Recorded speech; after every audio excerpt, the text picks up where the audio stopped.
जो लोग ये कह रहे कि गरीबी का सर्वे नहीं होता है और रोजगार का सर्वे, मैं उनसे बहुत विनम्रता पूर्वक कहता हूं, जब हिंदू आस्था का प्रश्न आता है तभी आपको गरीबी का सर्वे याद आता है। जब सर कर दिया जाता तो गरीबी के सर्वे याद नहीं आता। उस टेलर का कोई दोष था तब गरीबी के सर्वे याद नहीं आता, तब बेरोजगारी के आंकड़े याद नहीं आते। मंदिर का प्रश्न हो तो बोले बेरोजगारी की बात नहीं कर रहे, मंदिर की बात कर रहे हैं। अगर ये सारे काम जवाहरलाल जी करके गए होते आजादी के बाद तो हाजी साहब आज ये दिन देश को नहीं देखने पड़ रहे।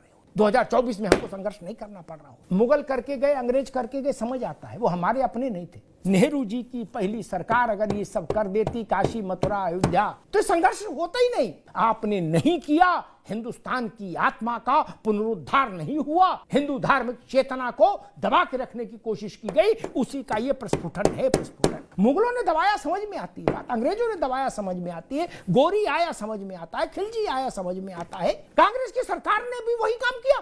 आप बता दीजिए, अयोध्या में, काशी में, मथुरा में कोई सरकारों ने कोई एक काम किया हो? उनके सुंदरीकरण में, उनके भव्यीकरण में कहीं कोई दिमाग लगाया हो? ये सब जगह गए, जितने शरीफ है सब जगह, अजमेर शरीफ, चरारे शरीफ, सब जगह, ठीक, देवा शरीफ। लेकिन नेहरू जी, इंदिरा जी, राजीव जी, संजय जी, सोनिया जी, राहुल जी, प्रियंका जी, रॉबर्ट वाड्रा के बच्चे, इनमें से कोई भी आज तक राम जन्मभूमि नहीं गया। पांडे जी सब जगह गए, कहां कहां गए? जहां जहां गए, अयोध्या नहीं गए ना। क्यों नहीं गए? अयोध्या अछूत है।